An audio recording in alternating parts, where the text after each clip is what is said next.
Hey everyone, and welcome to another Ed Talk Tuesday.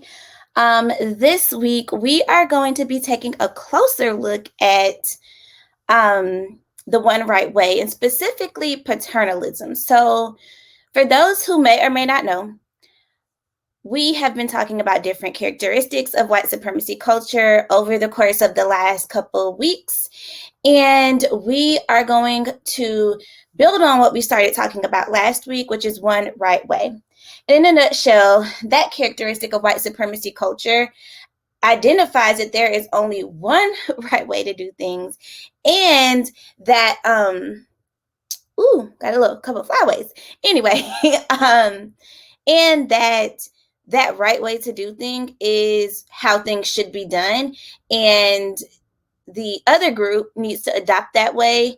And once they adopt that way, they are somehow made better or more whole or complete. So now that we have that out of the way, let's talk about paternalism. So paternalism is, in a way, a sub-characteristic of white supremacy culture. Specifically, it builds on one right way in that paternalism is or operates in a way where someone feels like they know what's best for someone else, right? And we see that happen all the time in educators. Educators often make the mistake that we know what's best for the children in our classroom without consulting the family, the community, right? Or even asking the children what it is that they want to get out of their educational experience. We have leaders who assume that they know what is best for the educators in their schools within their scope of leadership, and they don't work as a team. Instead, they work as a parent, right? Like, I know what's best. I'm going to do what's best without consulting you. And it really highlights the attitude of, not only do I know what's best, but you can't possibly know, or what you know is not good enough, right? So with that being said, let's talk about how paternalism shows up through this, or through the roles of allies and co-conspirators. A lot of people have really began to talk about allyship in the past year, especially after that pseudo awakening that happened last summer. All of a sudden, there were so many white people and non-Black people of color who were like, oh, wow, it really is an attack, a consistent, unrelenting attack on Black bodies in this country, right? Many people already knew that, but for some reason last year, just really kind of ripped that those blinders off the eyes of many people. And we saw an incredible boom of allyship, specifically performative allyship, taking place on the internet and just in the world, right? And this allyship, specifically performative allyship, is very dangerous. And let's take a step back. So an ally is a person. I'll use race for an example, a non-Black person who identifies the ways that racism pervades systems in the society in which that person exists, and passively supports movements for racial equality, right? So that doesn't sound bad. That sounds like a good thing, but the key word there is passively. And what we saw last summer was a lot of people doing these passive things. They were posting Black squares on their social media accounts. All of a sudden, lots of institutions were posting these messages that they were anti-racist, and they really didn't have a clear understanding of what anti-racism was, because if they did, they would know that anti-racism is a verb. It's an action, right? It's something that you wake up and you commit to every day, not just with your words. That's performance, right? That's paying lip service to the movement that you are allying yourself with. Instead, what children need, what marginalized communities need across all identity markers are co-conspirators. And I was first introduced to this when I was in grad school a few years ago, and it made so much sense. So a co-conspirator, just so we can have, shared language here, a co-conspirator is a person who realizes the implications, the cancerous implications that various isms have. So let's use race again here for the example.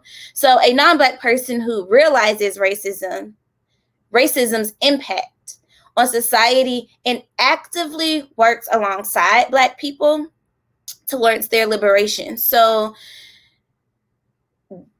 in the syntax, in the words, is where we find the true difference. The difference between allyship and co-conspiratorship is the active versus passive spending of privilege and power, right? So back to those examples that we had of some of the performative things that people were doing last summer, right?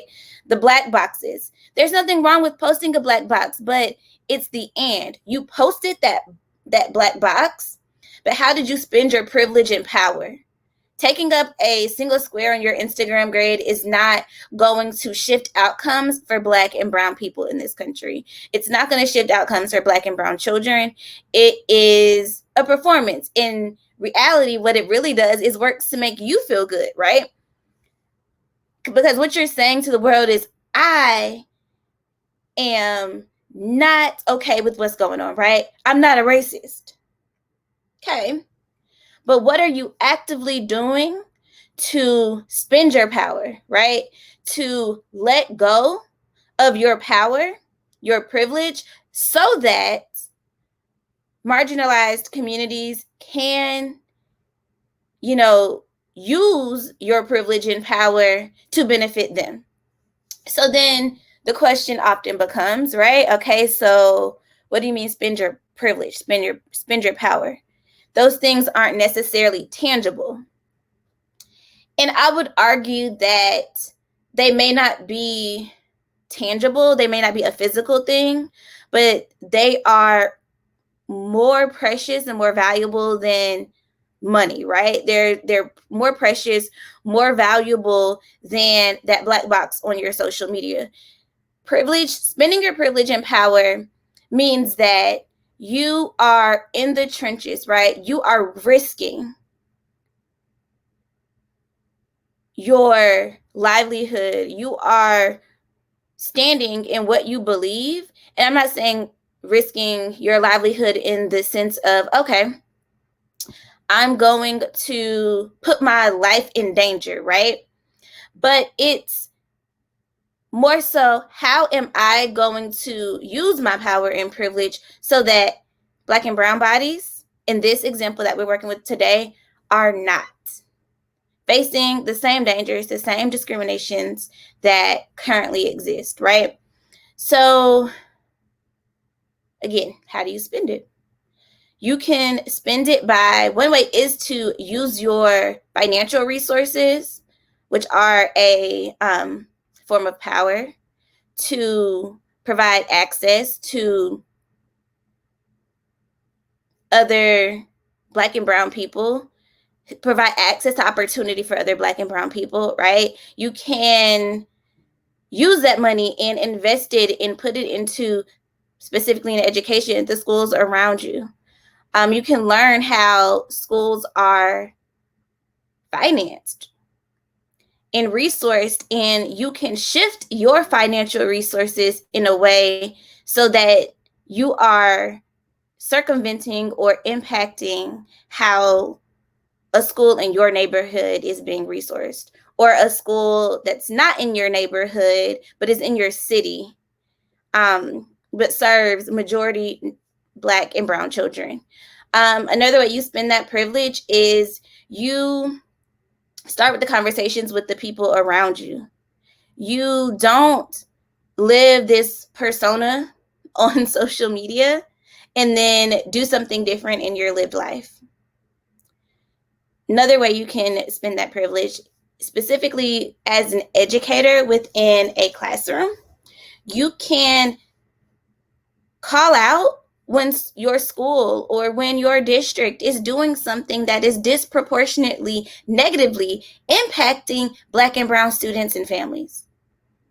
One way to do that, and I saw this happen in Chicago as they wrestled with the back to school preparations, whether masks would be required or not required, and teachers resigned. Now, everybody doesn't have the ability to resign from their job because we have livelihoods, right? But the people who could, whether it was for their own safety and or for the safety of the children, or if it was because they were tired of being bullied by the system, what they did was they created a small ripple that turned into a wave that has impacted schools' human resources. Schools can operate without educators. And what we are starting to see a shift in is schools realizing that, and they're doing things like shifting these mask mandates or shifting the curriculum that they choose to use in their schools, shifting how they create equitable access to learning. We've seen a lot of districts and states struggle with still providing virtual learning options.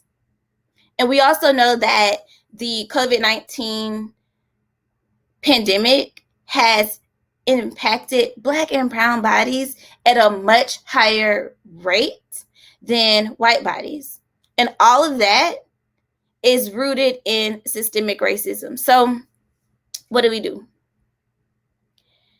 We commit to co-conspiratorship. We commit to spending our privilege. We commit to moving out of the way and not viewing ourselves as a savior, but more so as a resource to a community. I'm going to leave you guys with this, and then we are going to wrap up, and I'll see you next week. Schools in marginalized communities, people in marginalized communities, they are whole. They know what they need. They know their challenges better than anyone else. They don't need anyone writing it on a cape saying, hey, being paternalistic and saying, hey, I can fix your problem. Just do this. Because doing that doesn't work for the current set of circumstances that this group is experiencing. They don't need white saviors. They don't need saviors, period. They don't need people with those mindsets. What marginalized communities need, what Black and brown children need, are people who understand their positional power. They understand that they need to spend that power consistently, because the thing about power and privilege is it comes right back. It comes right back. And they need people who view them as whole and are willing to use their privilege and power as resources to help provide opportunity and access within that community. They don't need you to solve their problems. They know their problems better than anyone else. They know their challenges better than anyone else. And what they need more than anything is a group of people, specifically in education. These families, these communities, these children need a group of educators that are committed, wholly committed to viewing them as whole and using their resources to continue to create access and opportunity. So with that, I'm going to wrap us up, and I will see you all next week. And I just want you all to think about that as you move through your day and the rest of your week. How are you spending your privilege and your power? How are you operating as a co-conspirator instead of as an ally? Ask yourself, is what I'm doing performative? Is it self-serving? Or is what I'm doing actually providing access, opportunity? And am I using my privilege to uplift this marginalized group or community? All right, y'all. Have a great week, and I'll see y'all next week. Bye.